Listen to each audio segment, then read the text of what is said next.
The unforgiving son of the Arizona Territory doesn't care for tears, and Celeste Winslow had none left to give anyway. She stood before the gates of the Triple C Ranch, a dust-caked ghost haunted by a past she couldn't outrun. Before her stood Wyatt Cole, a man carved from the same hard rock as the mesas that surrounded them. With nothing left to her name but a fierce will to survive, she made him an offer born of pure desperation, a plea that would unknowingly set them both on a collision course with a lie as vast and dangerous as the frontier itself. The dust of Redemption Gulch was a fine red powder that coated everything, the clapboard buildings, the weary faces of its inhabitants, and the tattered hem of Celeste Winslow's dress. It had been her constant companion for the last 3 weeks, a gritty reminder of the miles she had put between herself and the green, stolen fields of Ohio. Her stomach was a tight, aching knot of hunger, and her hope, once a roaring fire, had dwindled to a single stubborn ember. She had heard the name Wyatt Cole whispered in the dusty saloon and the mercantile. He was a man of substance, they said. His ranch, the Triple C Coal Cattle Company, was one of the few in the territory that wasn't just surviving, but thriving. He was hard, but fair. Kept to himself. Hired hands were always in need, but Celeste was no hand. She was a farmer's daughter who knew soil and seasons, not branding irons and cattle drives. But she was also desperate, and desperation was its own kind of currency in the West. The gate to the Triple C was formidable, made of thick, sun-bleached timber. A freshly painted sign bearing the 3 interlocking C's swung gently in the hot breeze. Beyond it, a long, winding path led to a sprawling ranch house, flanked by sturdy barns and corrals. It looked like an oasis of order in a world of chaos.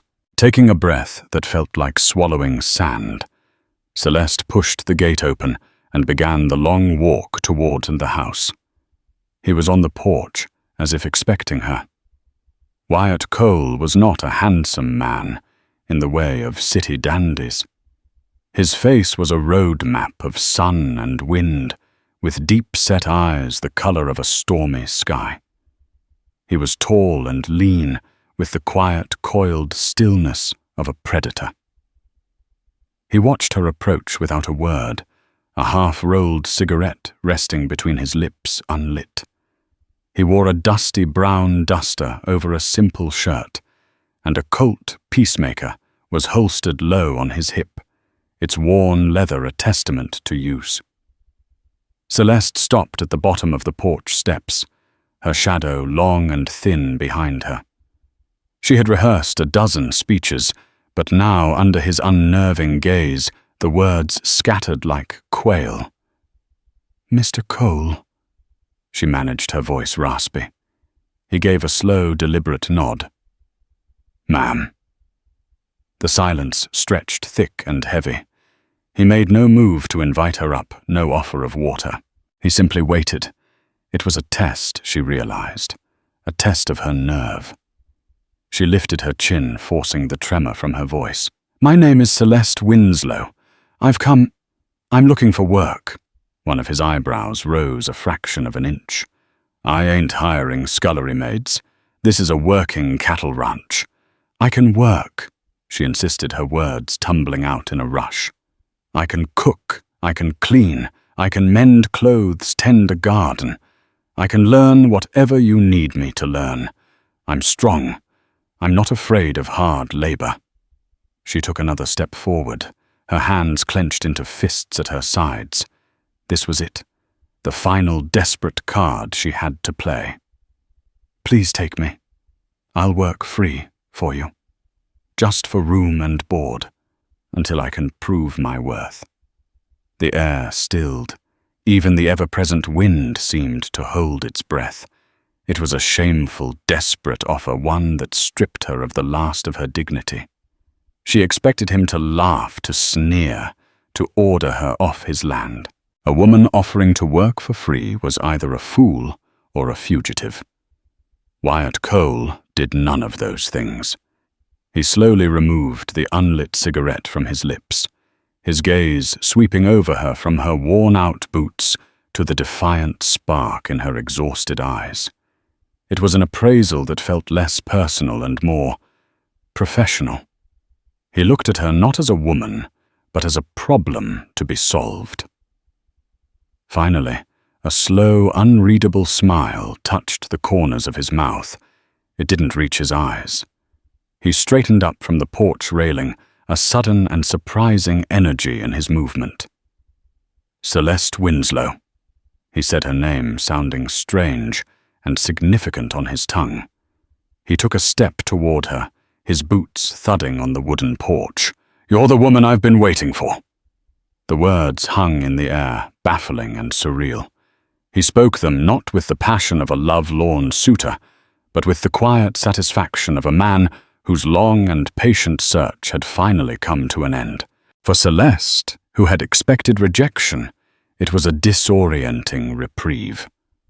She felt a wave of dizziness, a combination of heat, hunger, and overwhelming relief. "Come on inside," Wyatt said, his tone shifting from watchful to businesslike. "Get you some water. We'll talk terms." As she followed him into the cool, dark interior of the ranch house, Celeste couldn't shake the feeling that she hadn't just found a job. She had stepped into a story that had begun long before she ever arrived, and she had no idea what part she was meant to play.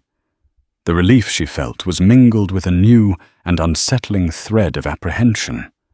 Why had he been waiting for her? Life at the CCC was a study in contradictions. The work was as hard as Celeste had promised she could handle, and then some. From sunrise to sunset, she toiled. She cooked hearty meat and bean-heavy meals for Wyatt and his small crew of 3 ranch hands. She scrubbed the floors of the surprisingly large ranch house, mended clothing torn by barbed wire and brush, and started a small vegetable garden in a protected patch of earth behind the kitchen. She fell into her cot each night with an exhaustion so profound it was a kind of peace, the ache in her muscles, a welcome distraction from the ache in her soul. Wyatt Cole kept his word. She had a clean room smaller than her bedroom back home, but a palace compared to the dusty alleyways she had been sleeping in. The food was plentiful, and no one watched her with pity as she ate. Yet the ranch was a cage, albeit a gilded one. Wyatt was a phantom presence. He was gone before she rose and often returned long after she'd cleaned up from supper. When he was there, he was courteous but distant. He would thank her for the meal with a quiet nod, his stormy eyes revealing nothing. He never spoke of his past, nor did he ask much about hers, beyond a few pointed questions that at the time seemed like idle curiosity. "Winslow," he'd mused one evening as he cleaned his rifle at the long dining table. "That's an Ohio name, ain't it?" "It is," Celeste had replied, her hands busy darning a shirt. "We had a farm near the Scioto River." "Farm life didn't suit you?" He asked, his focus entirely on the oiled rag and the gunmetal. A pang of grief, sharp and sudden, shot through her. "The farm suited me just fine. It was lost." "Lost how?" The question was sharp, direct. "Bad luck. Bad deals," she said, her voice tight. "A man from the city came with papers and promises, left us with nothing." She didn't want to talk about the smooth-talking Bartholomew Corrigan, whose promises of partnership had been a smokescreen for theft. Wyatt just grunted a non-committal sound. "Lots of that going around?" He never brought it up again, but Celeste couldn't shake the feeling that the questions were less about making conversation and more about confirming facts. The other source of her unease was the senior ranch hand, an old, grizzled man named Samuel "Sam" Pickett. Sam had a face like a dried-up riverbed and eyes that had seen too much, while the other two hands, young and boisterous boys named Pete and Corey, were friendly enough. Sam watched Celeste with an open and unnerving suspicion. He never spoke to her directly unless he had to, and when he did, his words were clipped. He seemed to resent her presence, as if she were an unwelcome complication in the ranch's ecosystem. One afternoon, she brought a bucket of fresh water out to the corral, where Sam was working with a new filly. "Thank you, Mom," he grumbled, taking the dipper. "You can call me Celeste," she offered with a small smile. He took a long drink, wiped his mouth with the back of his hand, and looked her dead in the eye. "I'll call you Mom. It's proper." He handed the dipper back.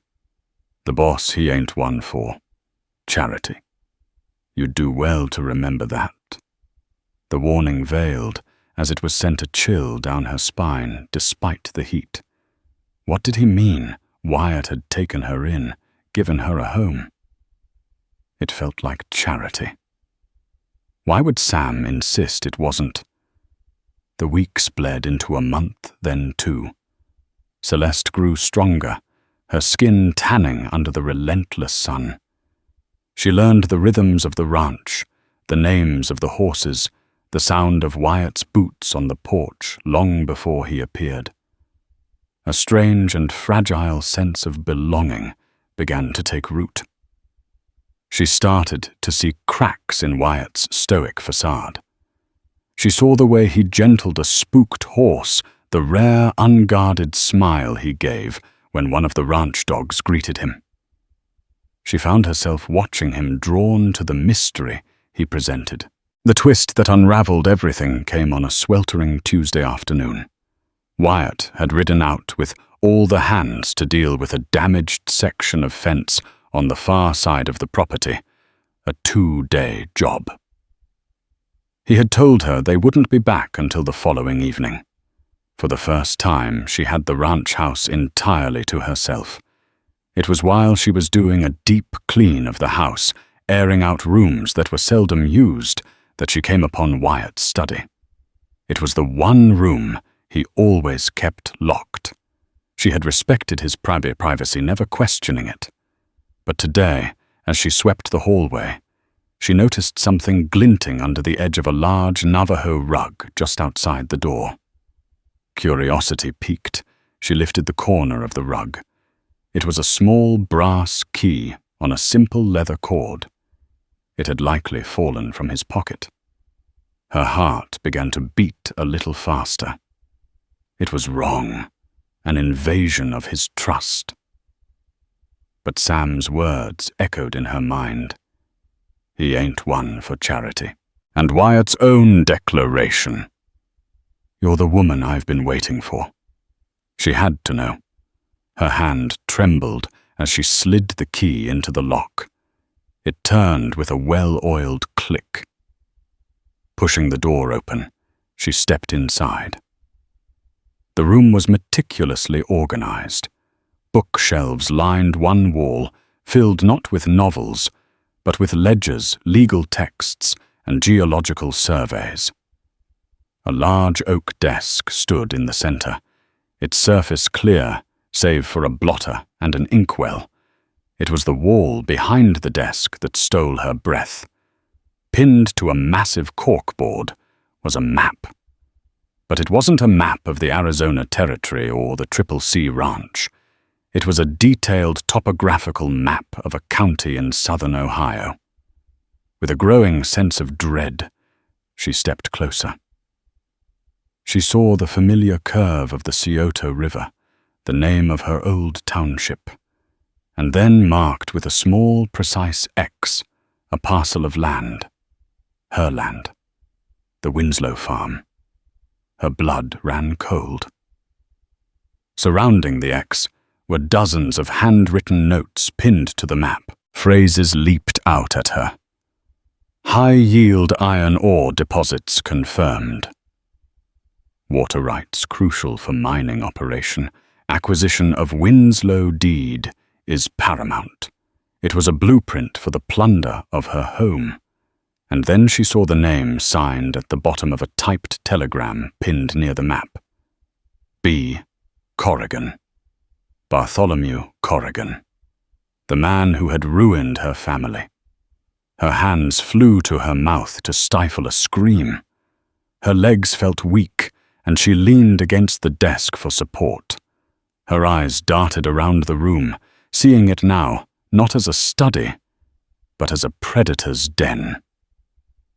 On the corner of the desk, held down by a rock-shaped paperweight, was a stack of letters. The top one was addressed to Wyatt. She snatched it up her fingers, ripping the envelope in her haste. The letter was from Corrigan, dated just a few months prior. Wyatt. My sources confirm the daughter Celeste was last seen heading west through St. Louis. She's all that stands between us and the full mineral rights. Your reputation as the best finder in the business precedes you. I'm doubling your fee. Locate the Winslow heir, gain her trust, get her signature on the enclosed deed transfer. Do not fail me. She is of no value beyond her name on that paper. Yours in progress, Bartholomew Corrigan. Tucked inside the letter was a folded legal document. A deed. Her name, Celeste Winslow, was already typed in, waiting for a signature. The air rushed from her lungs. The kindness, the shelter, the job, it was all a lie. A meticulously constructed trap. She wasn't an employee. She wasn't a charity case. She was a target, a piece of paperwork to be acquired. Wyatt Cole wasn't a rancher. He was a hunter, and she was his prey. The realization crashed down on her with the force of a physical blow. The words he had spoken on that first day echoed in her mind, no longer baffling, but chillingly clear. You're the woman I've been waiting for. He had been waiting for her not as a savior, but as the final piece of his profitable puzzle. She sank to the floor, the letter clutched in her hand, the gilded bars of her cage, suddenly cold, sharp, and very, very real. She was alone, hundreds of miles from anyone she could trust, living in the house of the man hired to complete her family's ruin. Rage is a potent fuel. It burned away Celeste's shock and fear, leaving behind a cold, hard resolve. She didn't run. Where would she go? Corrigan's reach was long, and Wyatt Cole was, as the letter stated, the best. Running would only delay the inevitable and leave her once again destitute in the wilderness. No, she would not run. She would confront the hunter in his own den. She carefully placed the letter and the deed back on the desk, slid the key back under the rug, and went about her chores. Her movements automatic. Her mind, however, was a whirlwind. Every memory of the past 2 months was now tainted, recast in the harsh light of this new truth. Every quiet nod, every polite inquiry, every moment of perceived kindness was now an act of calculated deception. The gentle way he handled horses wasn't a sign of a good heart. It was the patience of a trapper waiting for his snare to spring. She was setting the table for supper the next evening when she heard them ride in. The familiar sounds of tired men, creaking leather and thirsty horses. Her heart hammered against her ribs, a wild bird in a cage. She kept her back to the door, her hands methodically laying out plates and cutlery. The screen door creaked open and shut. Boots thudded on the wooden floor. "Smells good, Celeste," Wyatt said. His voice, once a source of quiet comfort, now grated on her nerves like metal on stone. She turned slowly, her face a carefully constructed mask of neutrality. She looked at him, really looked at him for the first time since learning the truth. She saw the dust on his duster, the exhaustion in the lines around his eyes, the casual way the Colt rested on his hip. He was just a man who had made a despicable choice for money. "Supper's almost ready," she said, her voice even. "You all must be tired." "That we are," he said, moving toward the wash basin in the corner. "Fence is mended, though. Shouldn't have trouble for a while." The other hands, Pete and Corey, washed up and took their seats, their chatter filling the room. Sam Pickett came in. Last, his gaze lingering on Celeste for a moment longer than usual, a flicker of something unreadable in his eyes, before he took his customary seat at the far end of the table. Celeste served the stew, her movements fluid and practiced. She sat down, but she didn't eat. She watched Wyatt. He ate with the same quiet focus he applied to everything seemingly oblivious to the storm brewing across the table from him. The meal ended. The young hands cleared out, eager for their bunks. Sam Pickett rose, but he paused at the door. "Night, boss, ma'am," he said, his voice low. He gave her one last long look before disappearing into the night. Now they were alone. The only sounds were the chirping of crickets outside and the soft hiss of the kerosene lamp on the table casting long dancing shadows on the walls. "You're quiet tonight," Wyatt observed, leaning back in his chair. "I have a question for you, Mr. Cole," she began, her voice dangerously calm. "Wyatt," he corrected her, as he always did. "And ask away. What is a finder?" He froze. It was the slightest of movements, a stiffening of his shoulders, a sudden stillness in his hands. His stormy eyes locked onto hers. The lazy post-supper contentment gone, replaced by a sharp, piercing alertness. The predator was awake. "Where did you hear that term?" he asked, his voice low and flat. "I've been reading," she said, her gaze unwavering. "In your study." The admission hung in the air between them. He didn't deny it, didn't feign outrage at her trespass. A muscle twitched in his jaw. "So you know," he said. It wasn't a question. "I know," she confirmed, her voice cracking with suppressed fury.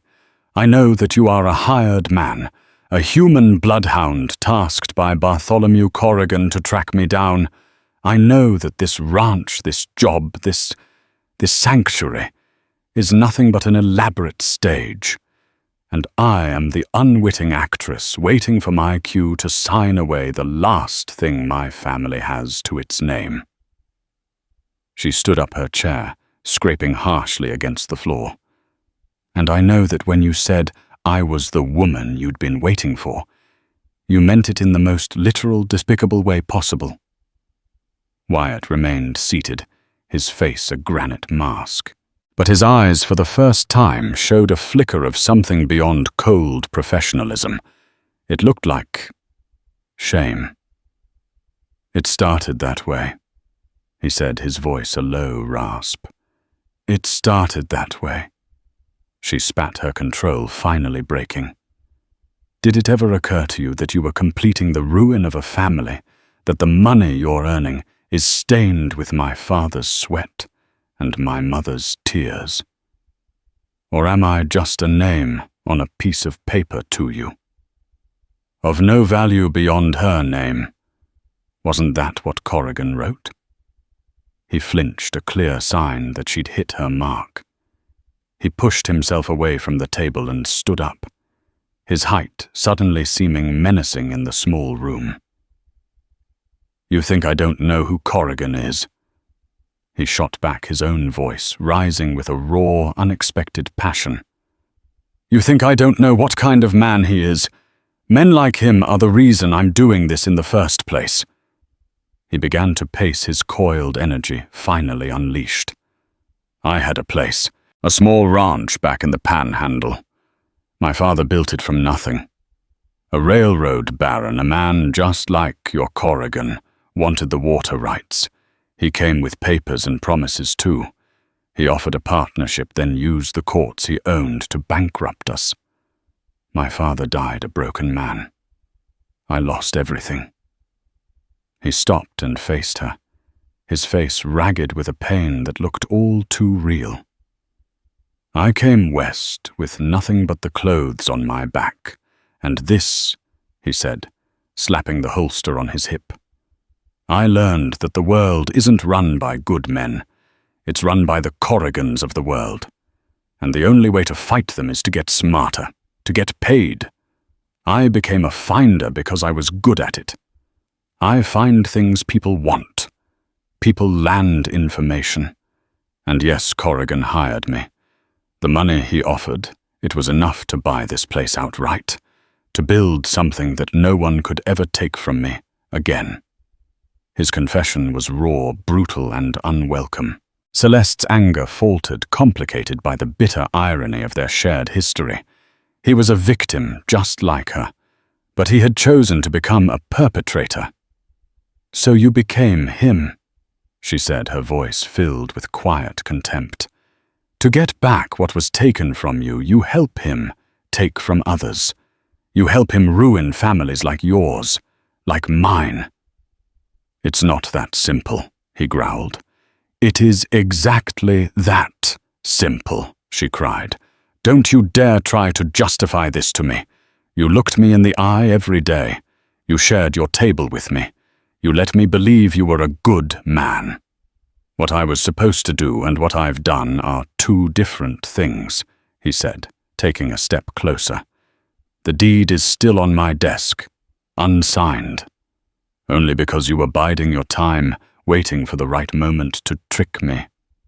No, he said, his voice dropping again, a strange intensity in his eyes.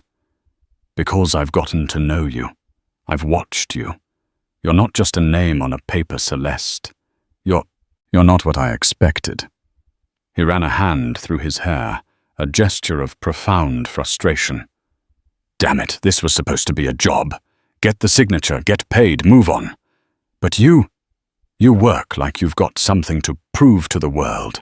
You face things head on. You don't break. He looked at her, and for the first time, she felt he was seeing her not the Winslow heir. The truth is, he said, his voice barely a whisper, I couldn't bring myself to do it. Every day I told myself, today's the day. And every day I'd watch you weeding that damn garden or humming to yourself in the kitchen, and I couldn't do it. Before Celeste could process this, the sound of hoofbeats pounded in the distance. Not the slow, tired clip-clop of returning ranch hands, but the fast, urgent gallop of riders approaching at speed. Wyatt's head snapped toward the window, his hand instinctively going to his Colt. That's not my men. They looked at each other, the personal drama of their confrontation instantly overshadowed by a new imminent threat. Corrigan. Celeste breathed a fresh wave of ice-cold fear washing over her. He's impatient, Wyatt said, his face grim. He strode to the door and peered out into the moonlit yard. And he's brought friends. He turned back to her, his expression hard, decisive. The finder was gone. The protector, whether she wanted him to be or not, had taken his place. Stay away from the windows, he commanded. This just went from a business deal to something else entirely. The riders, 5 of them, reined in their horses in a cloud of moon-dusted alkali, their figures silhouetted and menacing. The man in the lead dismounted with an air of arrogant ownership. Even from the shadowed interior of the house, Celeste recognized his posture. It was Bartholomew Corrigan. He was shorter than Wyatt, but broader, dressed in a fine city coat that looked ridiculously out of place against the rugged landscape. Wyatt Cole, Corrigan's voice boomed across the yard, sharp and imperious. I've grown tired of waiting for your telegrams. I've come to collect what's mine. Wyatt stepped out onto the porch, moving into the pale moonlight. He stood relaxed, his hands empty and away from his sides. But Celeste could see the tension in his shoulders. Your journey was unnecessary, Bart. Business was being handled. Was it? Corrigan sneered, taking a step forward. His 4 men fanned out behind him, their hands lingering near their holstered pistols. They were not ranch hands. They were gunmen, their faces hard and eyes cold. My sources tell me the asset has been in your possession for over 2 months. My patience, unlike my bank account, is finite. Where is she? She's under my protection. Wyatt said, his voice level and cold. The terms of our agreement have changed. Corrigan laughed, a harsh, grating sound. Changed? You don't change the terms with me, Cole. You are my employee. You were hired to do a job. Now hand over the girl and the signed deed, and you'll get the rest of your fee. Refuse, and these gentlemen and I will tear this place apart, board by board, until we find both. From the shadows of the doorway, Celeste watched her heart a frantic drum. This was no longer about a piece of paper. This was about possession. Corrigan looked at the ranch house as if he already owned it, and her as if she were a piece of livestock to be claimed. The deed isn't signed, Wyatt said plainly, and she's not for sale. Corrigan's face darkened with fury. You fool. Did you fall for some sob story? Let a pretty face get in the way of a fortune. I paid you to be a finder, not a philanthropist. He gestured to one of his men, a lanky gunslinger with a cruel scar down his cheek. Clayton, go fetch her. As the man named Clayton started toward the porch, a voice cut through the tension from the direction of the main barn. I wouldn't take another step if I were you. All heads turned. Stepping out of the barn's deep shadow was Sam Pickett, holding a Winchester rifle. It was leveled not at Clayton, but squarely at Corrigan's chest. From the smaller tack barn, the 2 young hands, Pete and Corey, emerged also armed with rifles. They looked scared but resolute. What is this? Corrigan sputtered, looking from Sam to Wyatt. Your whole damn ranch is in on this pathetic rebellion. Sam ignored him, his eyes on Wyatt. Knew something was wrong the day she walked through that gate, boss. Knew you weren't the type for charity. Figured you were in some kind of trouble. The kind that follows a man. He spat a stream of tobacco juice into the dust. But she's a good woman. Works hard. Doesn't deserve to be traded like a sack of beans. We'll stand with you. If you're standing with her. It was a question. An ultimatum. A test of allegiance in front of God and 5 hired guns. Wyatt's gaze flickered from Sam's determined face to the dark doorway where he knew Celeste was watching. He had built this life, this ranch, on a foundation of amoral pragmatism. He had justified his actions as survival. But looking at the simple, unwavering loyalty of his men. Loyalty. They were offering not just to him, but to the woman he had intended to betray. He knew that foundation was sand. What was the point of owning a fortress if you had to live in it alone? A king of ashes. He looked directly at Corrigan, his decision made. This is my ranch. These are my people. And that is my final word. Mount up and ride out. Corrigan's face contorted into a mask of pure rage. You've made a fatal miscalculation, Cole, he shrieked. Kill them! Kill them all! The world exploded into a cacophony of gunfire and shouting. Wyatt dove back from the porch edge as Clayton's pistol flashed splinters flying from the post where his head had been. He drew his Colt in a single fluid motion and fired twice from a crouch, his shots echoing in the night. Clayton staggered back, clutching his shoulder, and fell. From the barn, Sam's Winchester boomed the heavy slug, kicking up dust near Corrigan's feet, forcing him to scramble for the cover of a water trough. Pete and Corey, though inexperienced, laid down, covering fire, their shots wild but effective at keeping the other gunmen occupied. "Celeste, get to the back room." "Stay down," Wyatt yelled as he reloaded his movements, practiced and efficient. But Celeste didn't move. She was frozen for a heartbeat. Watching men risk their lives, men she barely knew for her. Sam's words rang in her ears. "If you're standing with her." And Wyatt had. He had chosen her over a fortune. He had chosen this bloody, uncertain battle over a safe, profitable betrayal. Her fear was still there, a cold knot in her stomach, but the rage had returned, sharpened now into a weapon. She would not be a damsel cowering in a back room while others fought her battles. She looked around the main room, her eyes landing on the hearth. Above the fireplace, mounted on 2 wooden pegs, was an old heavy shotgun. It was a 10-gauge, Wyatt had once told her, used for scaring off wolves, not for fighting. But it was a gun. She scrambled onto a stool, her hands straining as she lifted the heavy weapon down. It was weighty, unfamiliar. She fumbled in the box on the mantel, her trembling fingers finding 2 thick, brass-cased shells. She didn't know much about guns, but she'd watched her father load his fowling piece 100 times. She broke the action, slid the shells into the barrels, and snapped it shut with a satisfying thump. The fight outside was a chaotic dance of muzzle flashes and shadows. One of Corrigan's men was down.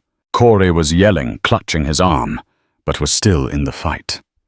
They were outnumbered and outgunned. Celeste crept to the front window, staying low. She could see one of the gunmen trying to circle around toward the side of the house, using the shadows of the woodpile for cover. He was moving to get a clear shot at Sam. Her heart pounded. She rested the heavy barrel on the windowsill, the rough wood scraping her hands. She took a deep breath, just as her father had taught her. Lead the bird. This was no bird. This was a man, trying to kill the people who were protecting her. She aimed in front of him, squeezed her eyes shut for a second, and pulled both triggers at once. The shotgun roared a deafening blast that seemed to shake the entire house. The recoil slammed the stock into her shoulder with the force of a mule's kick, sending a brutal shockwave of pain through her body. She cried out and stumbled back, dropping the gun. But through the window, she saw the result. The double load of buckshot had torn through the night, shredding the woodpile and catching the gunman in the leg and side.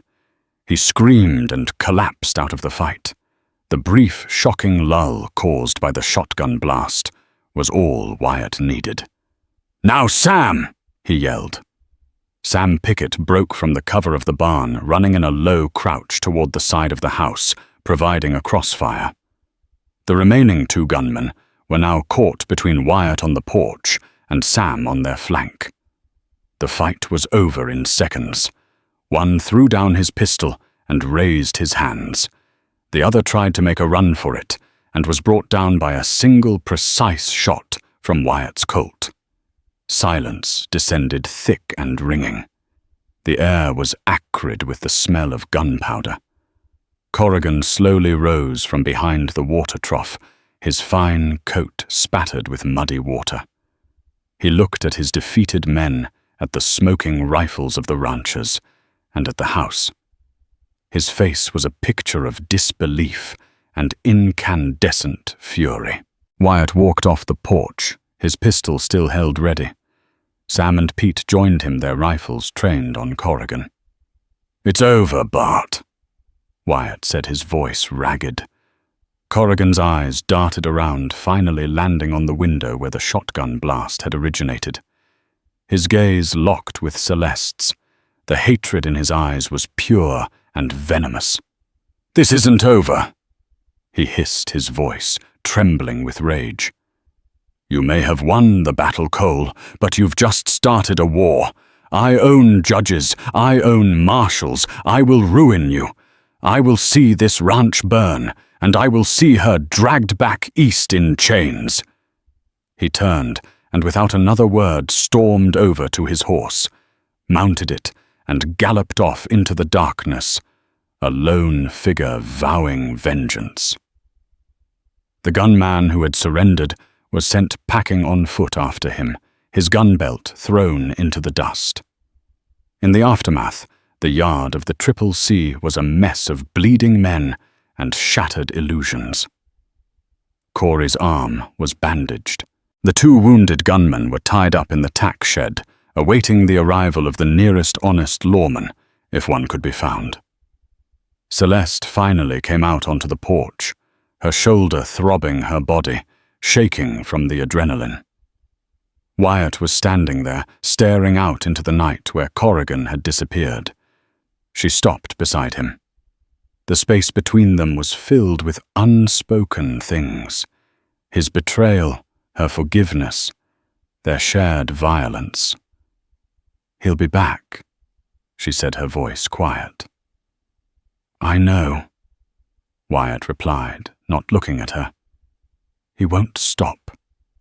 He finally turned to face her, his stormy eyes searching her face. "You shouldn't have done that. You could have been killed."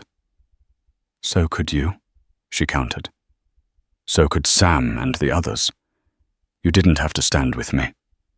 "Yes," he said, his voice thick with an emotion she couldn't name. "I did." He looked down at his hands, then back at her. "Celeste, I am sorry. For the lie. For all of it." "I know," she said. An apology couldn't erase the deception, but the blood spilled in the yard had washed some of it away. It had been paid for in part. In the ashes of his lies and her innocence, a new and dangerous alliance had been forged. "What do we do now?" she asked, looking at the ranch, their ranch now, in a way it hadn't been an hour ago. Wyatt looked at her, and for the first time, a genuine, weary smile touched his lips. "Well," he said, "first we get you some ice for that shoulder, then we prepare for a war." The days that followed the gunfight were thick with a tense, watchful quiet. Every dust devil on the horizon looked like approaching riders. Every distant coyote howl sounded like a warning. Corrigan's threat hung over the Triple C like a thunderhead that refused to break.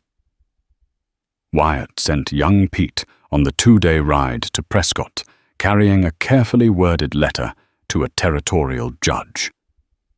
Wyatt trusted one of the few not in the pocket of railroad or mining barons. It was a long shot, but it was their only legal move. In the interim, the ranch transformed into a small fortress.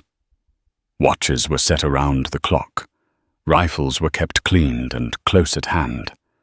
The alliance forged in the heat of battle solidified. Sam Pickett, his suspicion of Celeste completely erased, now treated her with a gruff, protective respect. He showed her how to properly handle the shotgun, how to reload it quickly, how to brace herself against the kick. "Ain't about shutting your eyes and praying," he'd grumbled. "It's about pointing death where it needs to go." The greatest transformation, however, was between Celeste and Wyatt. The silence that had once been a barrier of deception was now a space of shared understanding. They worked side by side, mending the bullet-scarred fences and reinforcing the corral. The lies had been burned away, leaving only a raw, unvarnished truth. Celeste saw not the duplicitous finder, but the man underneath a man haunted by his past, desperate to build a future, and wrestling with a conscience he had tried to bury. Wyatt, in turn, saw the full measure of Celeste's strength. She was not the fragile, desperate woman who had arrived at his gate. She was a survivor, forged in the crucible of loss and betrayal, with a core of iron resilience. He found himself talking to her, truly talking in the quiet hours after the work was done. He told her about his father, about the shame of losing their ranch. She told him about her parents, about the vibrant life on their farm before Corrigan's shadow fell upon it. One evening, they sat on the porch watching the sky bleed purple and orange. "The deed is still in my desk," Wyatt said quietly. "It's yours. You could take it right out of here. Try to fight for your land back in Ohio. I'll give you the money to get there." Celeste considered his offer. She could go back.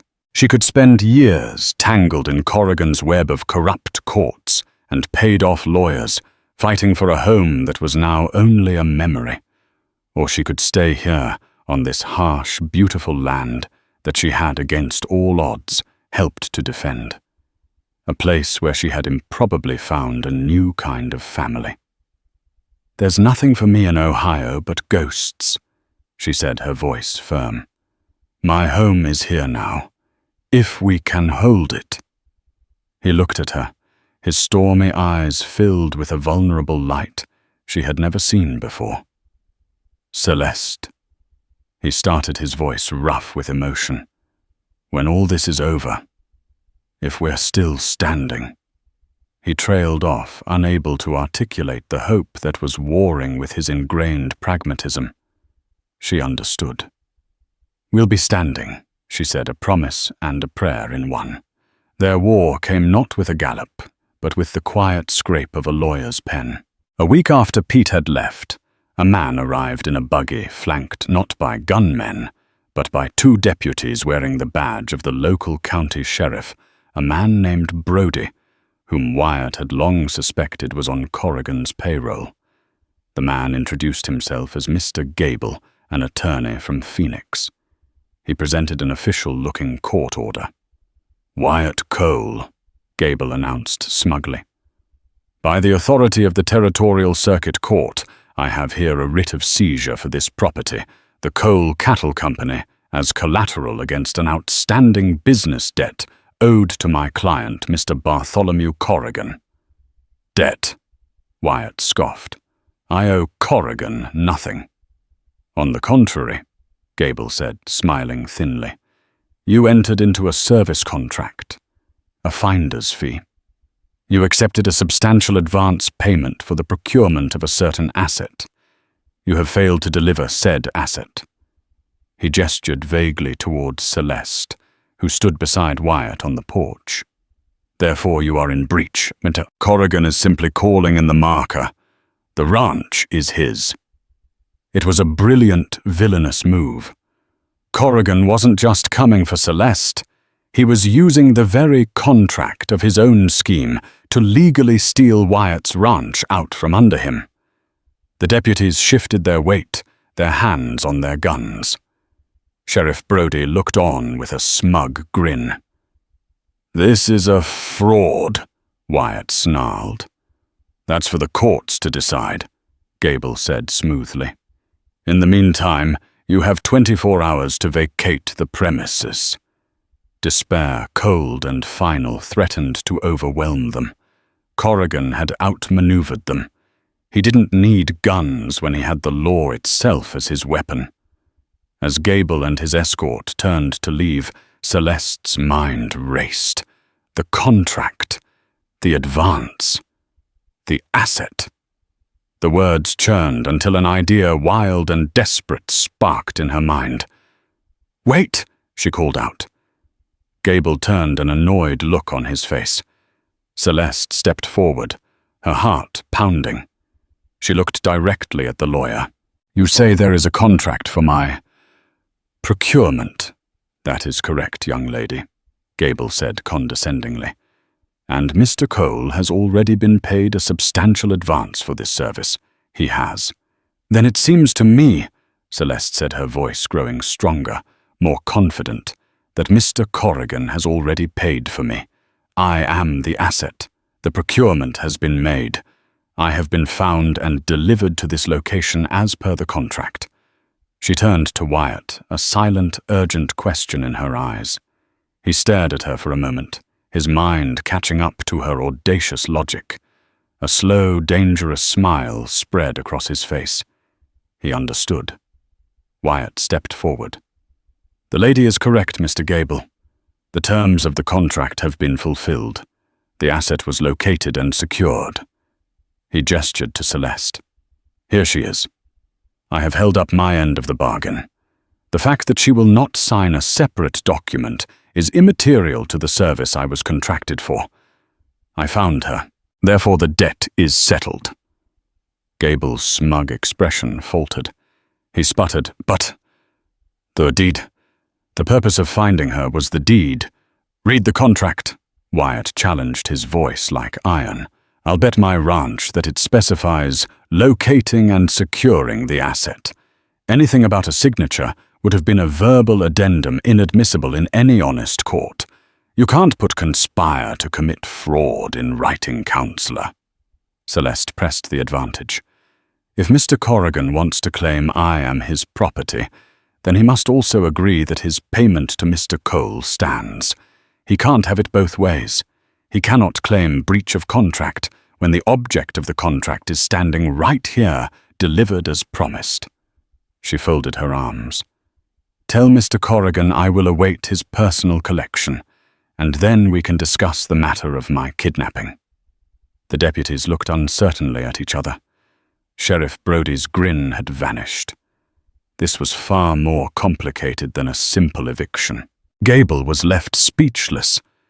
His legal trap sprung on himself. He knew, and they all knew, that dragging Celeste away against her will after this public declaration would turn a civil matter into a criminal one, kidnapping for hire. Corrigan's name would be all over it. Defeated and humiliated, Gable and his men retreated, leaving a stunned silence in their wake.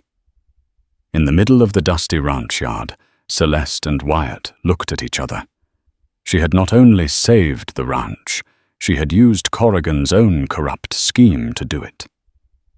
Wyatt closed the distance between them. He reached out and gently touched her cheek, his calloused thumb tracing a line through the dust there. The storm in his eyes had finally broken, leaving a clear, deep blue. "Celeste Winslow," he said, his voice thick with wonder and admiration. "You are, without a doubt, the most incredible woman I have ever met." She leaned into his touch, a real smile finally gracing her lips. "I believe the debt is settled, Mr. Cole." "Call me Wyatt," he whispered. They knew Corrigan wouldn't give up forever. He would find other ways, other angles. The war wasn't over. But they had won this crucial battle not with guns, but with courage and wit. They had stood together, turning a contract of betrayal into a declaration of alliance. Looking out over the sun-drenched land of the Triple Sea, no longer a coup or a prize, but a home, Celeste knew she had found something far more valuable than the stolen fields of Ohio. She had found a place to make her stand. And in the quiet, stoic cowboy who had once been her hunter, she had found an unlikely and unwavering partner. Their future was unwritten, a blank page, as vast as the territory itself.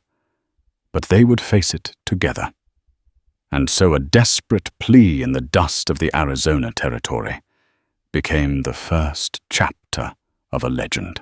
The story of Celeste Winslow and Wyatt Cole is a testament to the fact that our lives are not defined by the circumstances we are dealt, but by the choices we make in the face of them. It's a story of how a treacherous lie born from greed and desperation was transformed by courage and redemption into an unbreakable truth.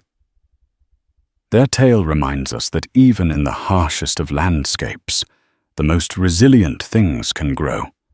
Trust, partnership, and a love forged not in whispered promises, but in the crucible of a shared fight for survival. If this story of grit, betrayal, and the unforgiving heart of the Old West captured your imagination, be sure to hit that like button to let us know. Share it with a friend who loves a tale where the lines between hero and villain blur. And most importantly, subscribe to our channel and ring that notification bell so you don't miss our next journey into the dramatic real-life sagas of the American frontier.